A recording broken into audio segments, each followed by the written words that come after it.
മലപ്പുറം താനൂരിൽ കുട്ടികൾ നാടുവിട്ട സംഭവത്തിൽ അന്വേഷണ സംഘം മുംബൈയിലേക്ക്. തുടരന്വേഷണങ്ങൾക്കായാണ് പോലീസ് സംഘം വീണ്ടും മുംബൈയിലേക്ക് തിരിക്കുന്നത്. കുട്ടികൾ സന്ദർശിച്ച ബ്യൂട്ടി പാർലറുമായി ബന്ധപ്പെട്ടും കുട്ടികൾക്ക് പ്രാദേശികമായി ആരെങ്കിലും സഹായം ചെയ്തിരിക്കാനുള്ള സാധ്യതയെപ്പറ്റിയും അന്വേഷണം നടത്തുകയാണ് ലക്ഷ്യം. സർക്കാർ നിയന്ത്രണത്തിലുള്ള കേന്ദ്രത്തിൽ തുടരുന്ന പെൺകുട്ടികളെ ഞായറാഴ്ച Tirur judicial first class magistrate മുമ്പാകെ ഹാജരാക്കി രഹസ്യമൊഴിയെടുത്തിരുന്നു. കുട്ടികൾ കൂടുതൽ കാര്യങ്ങൾ സംസാരിക്കാത്തത് കാര്യങ്ങൾ വ്യക്തമാകാൻ തടസ്സമാകുന്നുണ്ട്. കുട്ടികളെ രക്ഷിതാക്കൾക്ക് വിട്ടു നൽകുന്നതിന് മുൻപായി അവർക്ക് കൂടി കൌൺസിലിംഗ് നൽകും. ഇതിനിടെ കുട്ടികളെ കൊണ്ടുപോയ അക്ബർ റഹീമിനെ തിരൂർ സബ് ജയിലിലേക്ക് മാറ്റി. ഇയാളെ കൂടുതൽ ചോദ്യം ചെയ്യലുകൾക്കായി പോലീസ് കസ്റ്റഡിയിലേക്ക് ഉടൻ വാങ്ങേണ്ടതില്ലെന്നാണ് തീരുമാനം. കുട്ടികളുമായി 4 മാസം മുൻപ് മാത്രം ഇൻസ്റ്റഗ്രാമിലൂടെ പരിചയപ്പെട്ട ഇയാൾ ദിവസങ്ങൾക്കുള്ളിൽ തന്നെ കുട്ടികളുമായി കൂടുതൽ അടുക്കുകയായിരുന്നു. ഇവർ തമ്മിലുള്ള ഫോട്ടോകളും ചാറ്റുകളും പരിശോധിച്ചതിൽ നിന്നാണ് ഇക്കാര്യങ്ങൾ വ്യക്തമാകുന്നത്.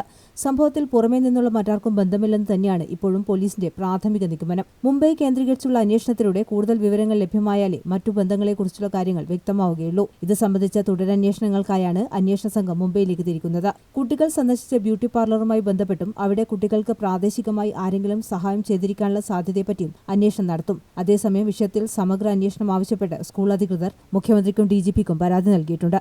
News desk Kannur vision.